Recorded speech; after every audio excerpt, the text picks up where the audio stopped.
À 16h12, c'est la pratique de l'auto avec vous, Jean-Rémy Macchia. Bonjour. Bonjour Lucie. Alors Jean-Rémy, on le sait, les divers gouvernements qui se succèdent s'attachent tous à réduire l'insécurité sur la route avec toujours plus de radars et de PV, mais certains dénoncent des abus. C'est ce que nous allons voir avec notre invité Franck Sanson. Bonjour. Oui, bonjour. Vous êtes avocat spécialisé dans les affaires automobiles. Que se passe-t-il actuellement ? Vous dites que la machine à PV s'emballe, 100 000 permis sont annulés chaque année à la suite de l'épuisement des points, et vous dites qu'il y a des abus.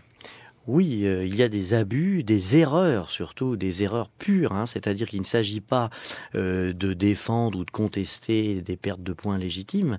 Je parle bien d'erreurs manifestes de la machine administrative qui va annuler des permis de conduire alors qu'en théorie, ils ne devraient pas être annulés. À la suite de quoi ? D'une erreur dans le décompte des points, dans la nature des infractions relevées ? Alors oui, il y a plusieurs types d'erreurs. On voit par exemple très fréquemment des erreurs de décompte. C'est-à-dire qu'on a 12 points et on commet par exemple plusieurs infractions. Et il n'est pas rare de voir 12 points enlevés d'un coup alors que la perte maximale est de 8. Ça, c'est une des erreurs classiques que j'observe. Et ça arrive vraiment souvent ? Ah oui, on le voit. Autre erreur très très classique, l'oubli des stages. C'est-à-dire que vous faites un stage de reconstitution de points et l'administration oublie de vous créditer 4 points ou pire, on voit ça très fréquemment, elle vous crédite 1, 2 ou 3 points. Alors qu'un stage, dans 99% des cas, fait gagner 4 points. Et donc ça, c'est une erreur très très classique. Autre erreur également classique, vous n'avez pas payé votre contravention parce que vous la contestez, c'est votre droit. La contestation est en cours, vous avez écrit et vous n'êtes pas encore passé au tribunal. Eh bien, l'administration va tout de même vous retirer vos points avant que vous soyez jugé. Donc ça, c'est totalement illégal. Ça vous empêche d'ailleurs de faire un stage durant la procédure et votre permis est annulé alors qu'il ne le devrait pas.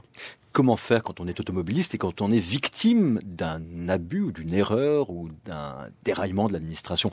Est-ce qu'on s'en aperçoit à temps d'abord ? Alors c'est un des problèmes parce que souvent les gens ne prennent même pas conscience que leur permis est annulé par erreur. Moi j'ai souvent les clients viennent tout malheureux parce que leur permis est à 0 et quand je fais le décompte, eh bien je m'aperçois que leur permis n'est pas annulé. Et alors qu'est-ce qu'il faut faire dans ce cas-là ? Avoir recours à un avocat forcément ou on peut contester soi-même ? Là, le problème c'est que l'annulation de permis de conduire pour défaut de points est une maladie grave et on ne s'opère pas tout seul de l'appendicite dans sa cuisine. Et donc malheureusement, il est extrêmement compliqué de se défendre seul et il faut avoir, quand on a un problème, quand on est malade, on va voir un médecin, quand on a un problème de droit, on va voir un avocat. Donc c'est à peu près le recours indispensable. Je pense. Franck Sanson, je vous remercie. Je rappelle que vous-même êtes avocat spécialisé dans les affaires automobiles.